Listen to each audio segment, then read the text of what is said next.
Welcome to anglos.co.il. Today we're joined again by Danny Newman from Goldfus Insurance, and today we're going to be talking a little bit about private health insurance in Israel. Danny, thanks for joining us again. Thank you for having me.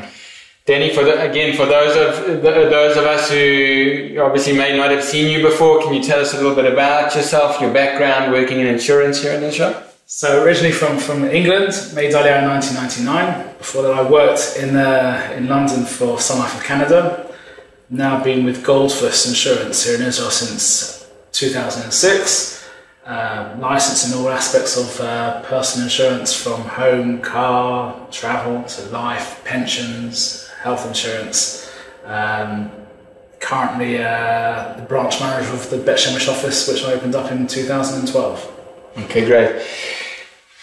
So Danny, private health insurance now when you come to Israel, obviously as an Olim, you expect to have health insurance. You sign up for a kuppah, whichever one you choose to join.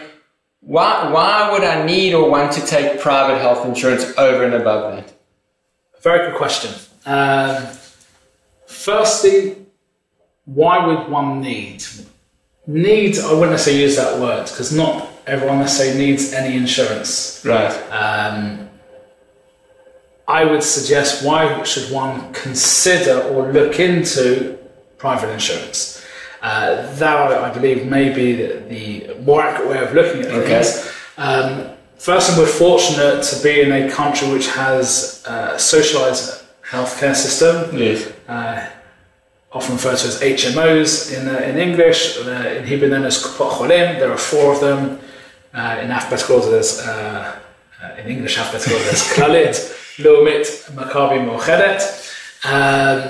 And for the day-to-day things, they're very, very good. You know, we're very fortunate to have a very good and relatively inexpensive health system here.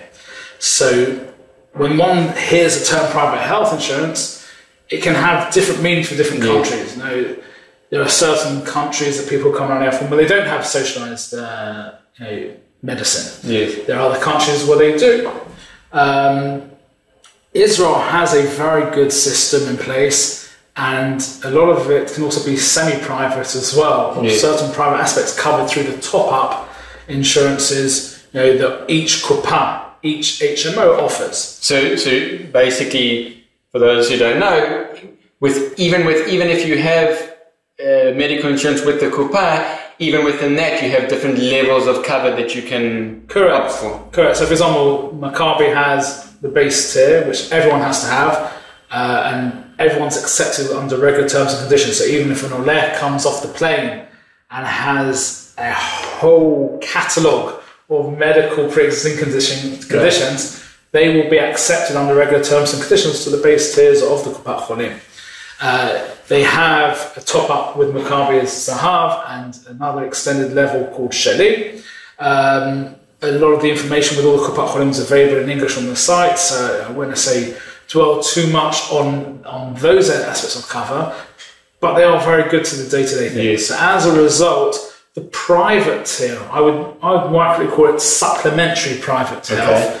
That tends to be far cheaper than many other Western countries for private equivalents, because, for example, where I come from in the UK, if someone has private insurance, they may utilise it far more frequently than one may utilise it here in Israel because of the very good base tier within the socialised services. So going back to the question of why should one consider it, in my opinion, there are three main categories. 3 main categories which are either not adequately covered or may not be covered at all through the Kuppah Olim, through the socialised health system in Israel. And I'm not talking about going to see a specialist for something. Yes, you can have private coverage for that, but that is not something that's necessarily going to cost a huge amount of money that may financially cause hardship to a family if they had to pay for a treatment. I'm talking about aspects of cover where, should someone be dealt that unfortunate hand in life, it can be the difference between enhancing or saving or getting the optimum level of treatment. The 3 areas are medicines and drugs, transplants, and surgeries and operations and other procedures, which are invasive procedures. Those are the three main categories, and I'll expand briefly on each one. Within medicines, the vast majority of medicines are fortunately covered through the Kupat Olim, through the socialized tier. There is in Israel something called the health basket. In Hebrew it's called Sal Briut. Each year the various committees sit to discuss and decide which new drugs or expensive drugs are going to be covered. Yes. Each year there are new drugs that come on the market. And some of them are very, very expensive. Some biological drugs out there, which can tend to be often for some not so nice diseases. And for budgetary purposes, not every single drug is in that health basket. Okay. So if a drug is not in the health basket, in most scenarios, there will be no coverage through the Kupat Olim. Some people can go to an appeals committee. Yes. And in some instances, they may then get it approved. But in the majority of cases, if there is a drug that can be better for an individual, if they don't have the appropriate level of cover through private health insurance, they won't have coverage for it. Okay. The insurance company will still have to treat you. The Kupat Olim will still have to treat you. But it just may not be the optimum drug. There also may be drugs which may be in the health basket, but prescribed for a specific type of illness. So there could be a drug out there which is available for, let's say, lung cancer, but with a specific mutation that someone has. They say, actually, this drug is going to be best for you for breast cancer. Okay. But because it's only in the health basket listed for lung cancer, so it's not going to be covered for the breast cancer.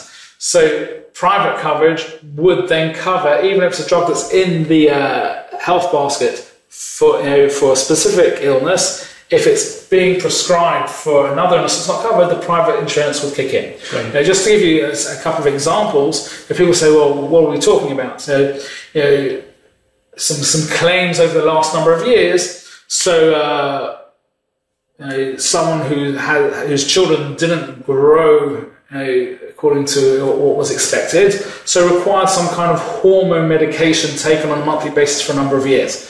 That was a drug which was not covered, or the optimum drug that was recommended was not covered through the Kupat Olim. The monthly cost was at just over 20,000 shekel, and they had 2 children. Right. So we're talking over 40,000 shekel, needing each month for a couple of years, which fortunately they had the medicine coverage within the health policy, which paid out. Other examples, actually, brought a couple of examples with me. The drug, for example, for a severe type of lung cancer, each dose cost 16,500 shekel. Okay. The monthly cost in this claim was 198,000 shekel a month. Right. Something that wasn't covered. Just say I won't go through all this, but there's a drug that wasn't approved in Israel, but was FDA approved overseas, called Ixempra. That was for another cancer drug, which 35,000 shekel a month. Right. There's just a couple of examples of drugs which, yes, there are treatments available, but it can be the difference between life-enhancing, life-saving, life-prolonging, and also aspects that not everything is treatable. Yes. But it can often be unfortunately, in scenarios where they don't make it, it also gives closure to the family that we tried everything as well. So the medicine cover, so we're talking about drugs that are not covered through the health basket. We're not talking about the co-pays that one may have to pay for a few hundred shekel. Yes. We're not talking about that. This is there for the drugs that will cause a sizable dent in one's pocket, if they have those pockets at all, which most planet Earth, most people don't have pockets that deep. And it's the insurance companies who can provide cover for various drugs for different types of of illness, be they genetic drugs, be they biological drugs, but if they're not something which is either in the health basket or in the health basket but not for that specific illness, that is the first aspect of why one would consider the opting for supplementary private health. Okay. The second category that I mentioned was transplants. Okay. Here, the Kupat Cholim will say we provide cover. However, you have to wait in turn, and there's a long wait list. And without going into the ins and outs of whether or not it's right or wrong, that is not my remit. As I say, katonti. I am no expert in the halachic aspects of Jewish law, and less so in Sharia law, which covers about 20% of the population. But in Israel, the majority of people have very quick burials. And despite, I think it was on the news a few days ago, that the millionth person signed up for the ID card, for the organ donating cards, the majority of people, unfortunately, do not donate organs, meaning that the organ bank in Israel is dry. Yes. So despite the Kupat Cholim saying that they will provide cover, often there are not just very long, but prohibitively long waiting lists for a lot of organs. And the last statistics I saw was somewhere around the 80% was the figure thrown out there of the few people, unfortunately it's not as many as we like, but for those who do require to have a transplant, about 80% do so privately overseas. Okay. There you're talking of claims which can be in the hundreds of thousands of shekel, in some instances well in excess of 1 million shekel. Yes. And it's worldwide cover, covering all the costs related to the transplant cover. So again, should one be dealt that unfortunate hand, that is another aspect. That tends also to be one of the cheapest components of health insurance. Okay. Even though they are likely to be the most expensive claims, we all know people who've had surgeries, we all know people who take drugs, but fortunately we know fewer people who've had to have a transplant. So it's a numbers game, it's the actuarial side of things coming into play. So for the insurance company, it's a very small portion of their claims. Correct, but when it is a claim, it's big. It's huge. Right. It's huge. And ironically, the larger claims are the easiest and the quickest ones to settle because it's an obvious need and it has to be dealt with. Often has to be dealt with in a timely fashion too. So that's the second category of the transplants. So the insurance company will pay for you to go somewhere else, correct, to get a transplant. A lot of the time, there's a whole world out there when it comes to transplants, where often certain organs have a limited shelf life. Yes. And if they don't have a match, so it'll be put on this kind of world register, and people will tap into it. So that's why things have to happen quite quickly. Yes. I remember a number of years ago, I actually read it on an airplane in one of the magazines there. They had an article about someone who trumps everyone as far as getting priority seats on a plane. Yeah. And it was someone, I think, had to go from Midwest in America, had to get a heart or some similar type organ to either Australia or New Zealand. And they had to go via Europe and I think it was like a 36-hour shelf life of the organ. And they had this special refrigerated box, and they had 2 first-class seats, and they bumped everyone off. There's a few people who do this, but it's a fascinating article, where we're talking about huge expenses, because again, they had to either transporting the individual to the organ or the organ to the individual, and the cost involved in the transportation as well can sometimes, in itself, be very expensive. Right. So that's the second tier. The third tier is surgeries, operations. We're talking about invasive, or can also be alternative procedures with technology, can be lasers or other type things used today. With the Kupat Cholim, it's very good, the level of exposure that we have to doctors here, and sometimes we can get access to private doctors. However, sometimes there could be a scenario whereby there might be a wait period, or it may be that the top surgeon you want to see doesn't work with the Kupat Cholim, but works with the insurance company. Yeah. So it's also, we've seen in the era of Corona, a lot of the elective surgeries were postponed.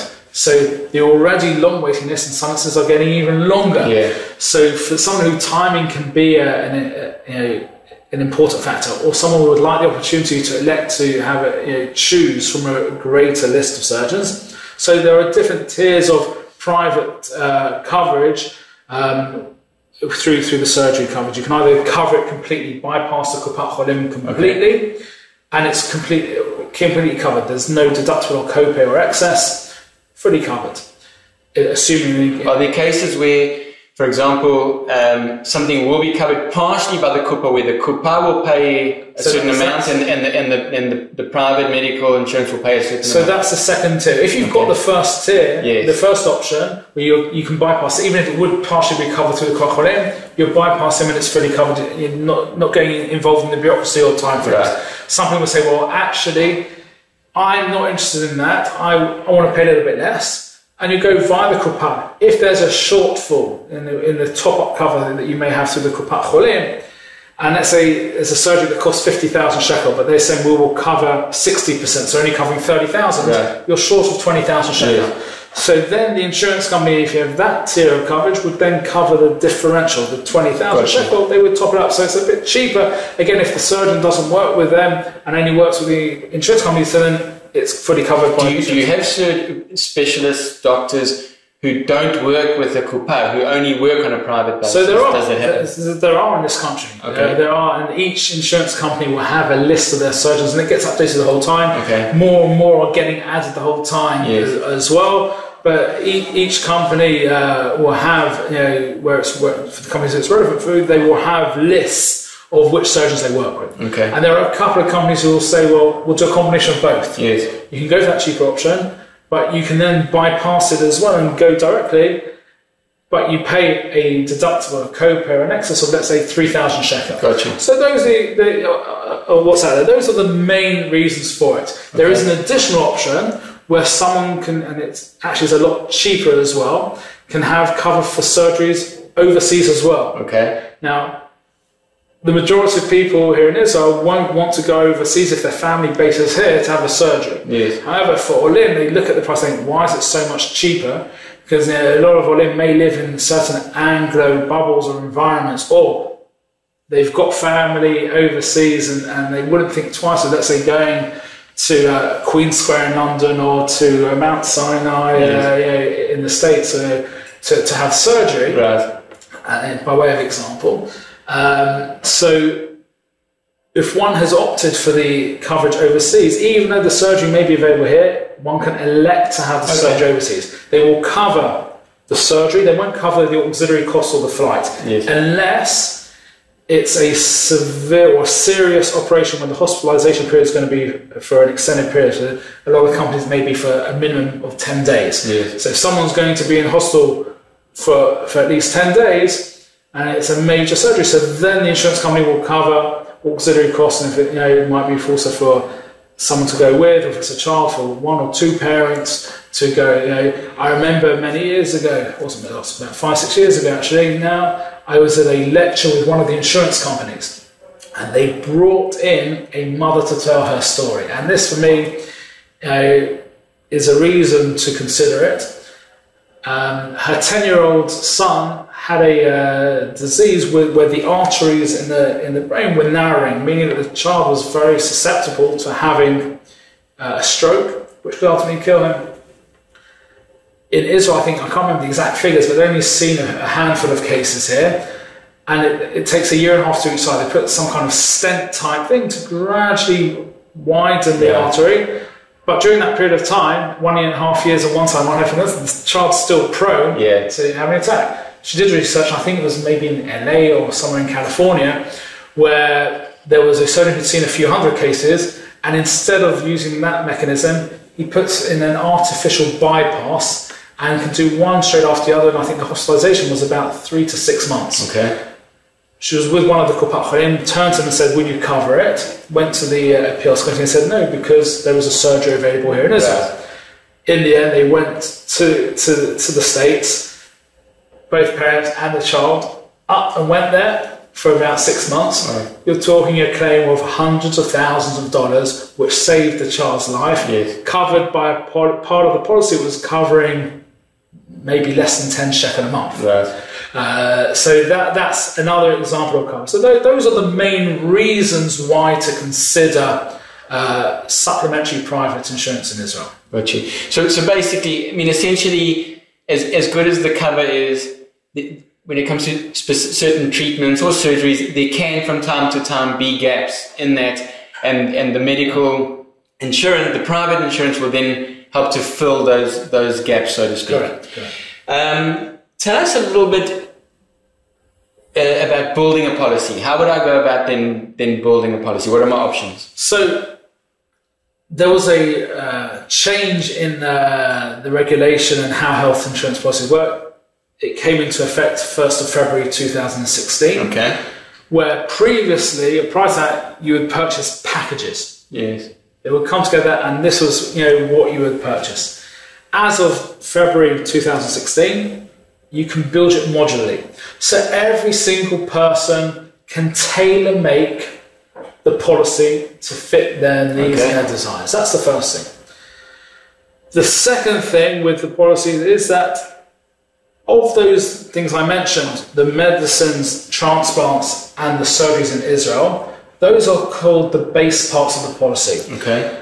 You have to have at least one of those aspects to build a policy. Okay. So you don't have to have all three. You can say, I just want medicines. You don't have to put all three into the policy. You can say, I just want medicines, I just want transplants, I just want the surgeries in Israel, or any one of those options of the surgeries in Israel, either fully covered or filling in the gap or with the deductibles.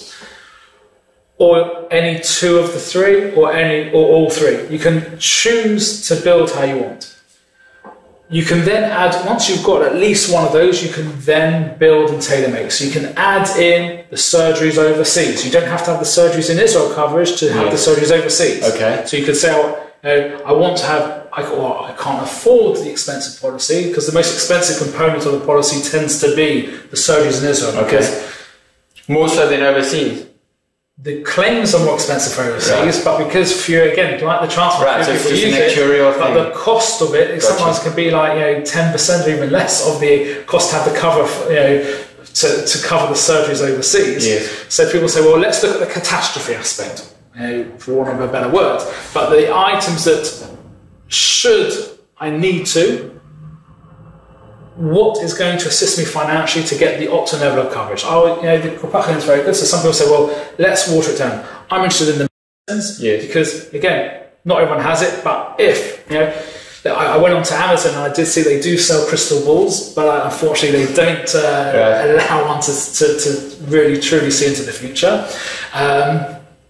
But, again, one doesn't know what one may have, so for the peace of mind, so someone may say, well, let's go for just the medicines, just the transplants, and just the surgeries overseas to cover those things. And there, for a family of, let's say, 2 or 3, parents in their 30s, and then may even be, in some instances, less than 100 shekel to cover those aspects, which can cost a lot to cover the entire family. So it does get more expensive with age, but that is one aspect of looking at things. Then you can add on things. There are riders, in Hebrew known as nisbachim. Why they're called riders? Because they kind of piggyback. Okay. They go on top of the things because you can't purchase them as standalone. So it could be what's known as ambulatory coverage, outpatient, regular consultations with a private consultant. Okay. So there you're talking about, they won't necessarily fully cover it, there'll be partial coverage, but it'll contribute towards something. There may be a 20% copay, or they may have an upper limit or a specific number of treatments that one can have in each year. They might cover physiotherapy or diagnostic testing. There are riders available which cover non-conventional medicine. So if let's say I was a believer in non-conventional medicine, and let's say we both injured our back playing, I know you're a fan of cricket, so let's say we spent too much time at the crease. So for the Americans watching this, it's I guess a cross between baseball and I don't know what else it would do, but well, let's say so spent too long playing and we've tweaked our backs. I want to go to a chiropractor. And you want a private chiropractor, and you will go to physiotherapy. Why? If they're a physiotherapist, because you only believe in conventional medicine and I believe in non-conventional medicine. So I may opt to go for a level of coverage which will also cover alternative medicine. Right. Yeah. So that can be covered as well. Okay. If you're someone who's a skeptic and doesn't believe in non-conventional medicine, so you don't need to have that. You would not have that rider. And even within families, so if you've got, let's say, a husband and wife, one believes and one doesn't believe in non-conventional medicine, so you don't all have to have the same. You don't all have to do the same coming. You can tailor-make, chop and choose. So basically, effectively, what you're saying is, when you get into private medical insurance, they're quite modular in that you can really sit with somebody and you'll be able to pick and choose the different things that you want and don't want, and then sort of tailor make a policy to fit you or your family. Exactly. Even this morning, so I spoke to a client who actually just became a new client this morning, right. Who was offered by someone else.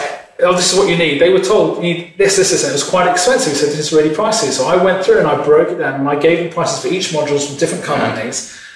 And he said, well, actually, I don't need this. I don't need, and it was overall, the cost that we're looking at is a quarter of a price of the fully comprehensive. Yeah. So quite often people get cajoled into these comprehensive. So I would recommend. Yeah. So really you want to sit with somebody who's going to be honest with you and say, not just sell you a package or a private medical package. Somebody who's going to be able to sit with you, go through the detail, explain everything to you, and as we said, tailor make something that's going to not just fit you health-wise, but also accommodate your budget. Correct, because the other thing I said, that the other riders, like someone's concerned of the wait times to have an MRI. So the companies offer what's called a nivchun mahir, rapid diagnostic testing, so they guarantee within 3 working days. It may be an unsociable hour of 3 in the morning, but within 3 working days to have that test, because sometimes with some illnesses or some concerns, or if there's a lump somewhere, timing can be of an essence. If you're waiting a month or 2 or 3 with a put in, to have that ability. So that's for some people. There are many riders out there, but so it's important to firstly understand what they're trying, but not just that. Also the cost, not just today, because sometimes people will quote based on because all the companies offer discounts for the first year or 2 or 3. Yes. But I think people should know what's going to be the cost. So if let's say someone's 30 years old and it's relatively cheap, what's it going? The price goes up every 5 years usually, like age 31, 36, 40, it goes all the way up to age 66. Okay. Age 66, then it becomes a fixed premium. But what's the cost? If you're budgeting, it's no point paying for the first 5 years, which you can afford, and then 5 years when it's going to get more expensive because it gets spent, you're cancelling it. Yes. So make an educated decision, look and ask what's the price going to be when I hit 66. The other thing just to note on these policies, every 2 years they renew. Okay. So once you're in, you can be as in as you like. There's underwriting, which maybe we'll speak about shortly. But once someone's in the policy, and as long as they're paying the premiums, they can't be kicked out of the plan for costing insurance company too much. Okay. They're in, they're paying, they're in. Once you're in, you're in. But every 2 years on these new policies since the reform of 1st of February 2016, it's the summer of every even year. So June, July 2020 was the last change. June, July 2022, all new policies, part of this regulatory change, said that with advancements of technology and medicine, new procedures might come out. So the policies get upgraded automatically. Okay. So you don't have to go through health declarations or underwriting again.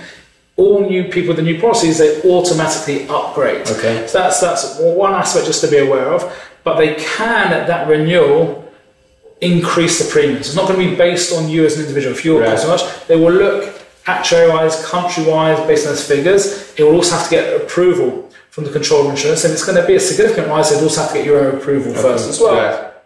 And you'd have a choice. We've seen since 2016, we've seen 2018, 2020, 2 increases already, or 2 changes and modifications, but the increase didn't happen. Yeah. The prices remain the same. Okay. So we haven't seen at those 2-year intervals where they've updated and modified the policies, we have not seen an increase on the cost, but in theory that could happen.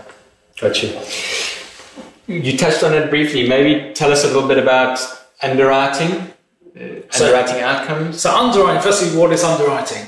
Underwriting, in Hebrew known as chitum, is the insurance companies, in essence, assessing the risk. Are we prepared to accept someone? Similarly to car insurance, if the two of us were driving the same car, but you're a very good driver, and let's say I'm not as good as you and I'm having an accident every 6 months like clockwork for the last 10 years. So they will say, one accident, bad luck. But all these accidents, I'm not quite as good as driver as you. So you will pay, if we were the same age, your premium would be high. I would pay a lot more for insurance than you if I get accepted at all. Yes. So similarly with health insurance, there's a health declaration.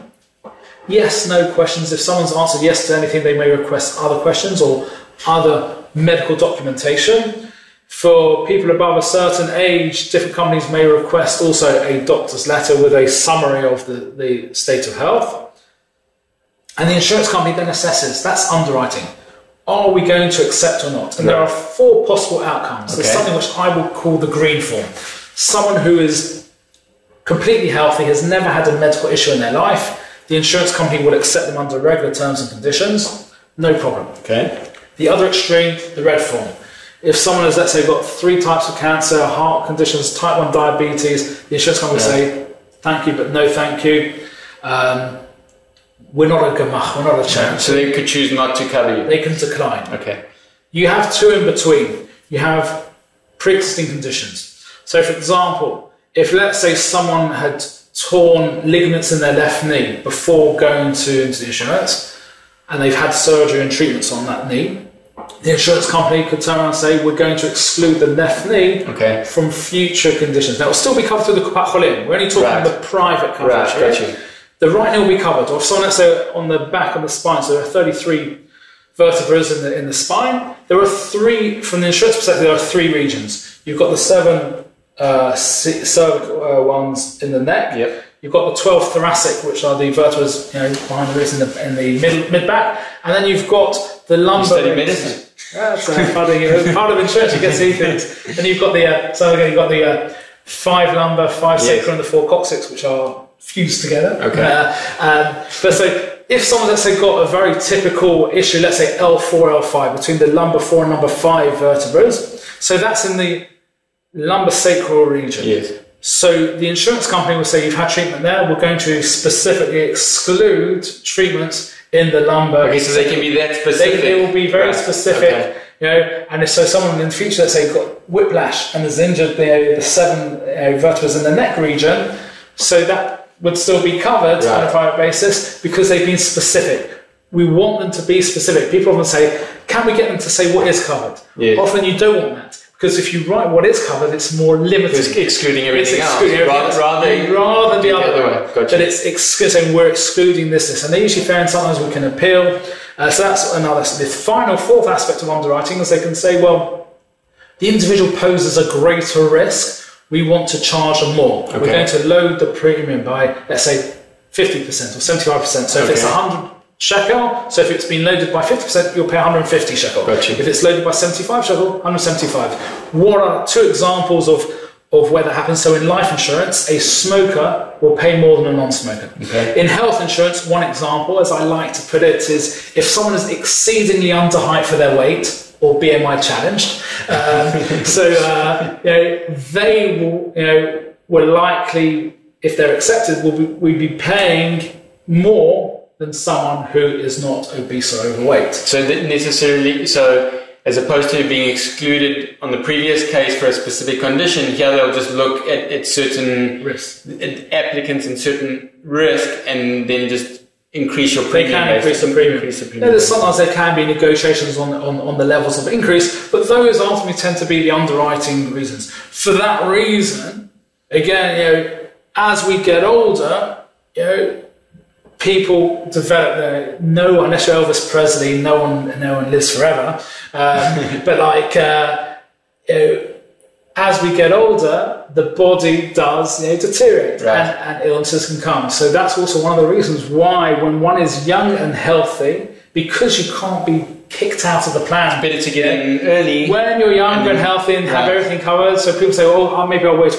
If it's something you're considering you would want to have, it's highly recommended to take it out because we don't know what's around the corner. Right. And it'll not, of course, it'll be from an accident. Someone could fall off a ladder and cause severe injury and may need, we saw Christopher Reeve, who was Superman, fell off a horse and became quadriplegic for X amount of years, the surgeries that he had to go through. So hopefully these should never happen. It should just be there for peace of mind. But that would also be a recommendation. When one's younger, they tend to be able to have far easier underwriting terms and conditions. So, that's the best time, to be honest, to go into it. And like you say, once you're in, you're kind of in. So if they can't come, I'm assuming they can't come later and exclude certain things or... Unless you lied. Unless you lied or something like that. If you lied on something which is a key point, if let's say I said no heart problems whatsoever, but I've got a scar going from here down to here because I had major open heart surgery last month. That's not something if you forgot about something. Let's say someone when they were a child had a procedure which no one told them about, and there's no scars and they forgot it. So there is a statute of limitations, and after a specific time, then it could be covered. But major things, or that's in essence that's insurance fraud. Right. But generally, if you've entered into it in good intentions, basically it's good to get in young, and then you basically got it ongoing. And don't be academic. Don't be an academic trying to second guess how the body works and what they're going to exclude, and don't be economical with the truth. Right. It's better to put things out because it's futile paying premiums for something that may be excluded or you may not be covered because you've omitted a significant piece of information. Right. Danny, just to finish off, can you maybe give us anything that we haven't touched on, or any other tips that you would give us regarding private health insurance? So I would, part of the conversation, a lot of people, I see a lot of Olim, when they come, they take the highest level of Kupat Olim coverage. So there's always a question, do I need it? There is no one-size-fits-all answer. I would recommend, for example, in Maccabi Sheli, that primarily, and again, it's all available in English on the websites of the Kupat Olim. They primarily cover dental work with a Maccabi dentist, or opticians with a Maccabi optician, or certain homeopathic treatments or cosmetic treatments. If someone may not want that, so you may not necessarily need the Sheli. It's worthwhile checking those things. Also worthwhile saying, is there an overlap? Is it better in some instances to have some of the private riders, or maybe you don't need the private riders because it's adequately covered for your needs there. So I wouldn't necessarily say, let's go for the best and most expensive plan, both with the Kupat Olim and both with the private coverage. I'd say important to assess things. Sit down with a professional, look at all the aspects of cover, look at all the costings, what the options are, and looking with a number of companies. Some agents or companies may just only work with one company. If someone can show you more options, that's great. There may be some of the riders which may not require underwriting. There are some things, there's service agreements, whilst they could in the future be cancelled, but for that period of time, someone, let's say, go back to the back issue, and they know they're already seeing someone for acupuncture and chiropractics and physiotherapy already, that whilst a procedure may be excluded on the base part, there may be a company or two who will provide cover for certain treatments, even though it's a pre-existing condition. There are wait periods as well. What if I would say you have to wait 3 or 6 months, or for pregnancy 9 or 12 months or 10 months before it kicks in? That is that is something which is important to consider. But in general, take a holistic view of everything. Look at what fits your needs and your budget, and then make a decision as to what's most appropriate for you. The other thing I would say, for people who have older policies, there are some policies from before the change where there are benefits to some of the old ones. Some may have been on a fixed premium policy which no longer exists. Some may have the ability to choose any surgeon you want, but may not fully cover the cost, whereas the new policies will fully cover the cost. Some of them will be with the list that works for the insurance company. So it's worthwhile for those who have older policies to sit down with their agent, if relevant, to see is it worthwhile looking at a newer one. Yes. However, if someone's now got a pre-existing condition, to switch may not be advisable, because something covered on an old policy you still have may then be excluded from a newer policy. So you don't want to jump around. So I wouldn't necessarily rush to constantly jump every 2 years and play the game. Choose something, but also review it every couple of years. Sit down, see what else is out there, because things change. Great. Danny, thank you so much once again for coming in. Again, it's been very informative. So thank you so much for your time. Thank you. And thank you all for watching. Take care.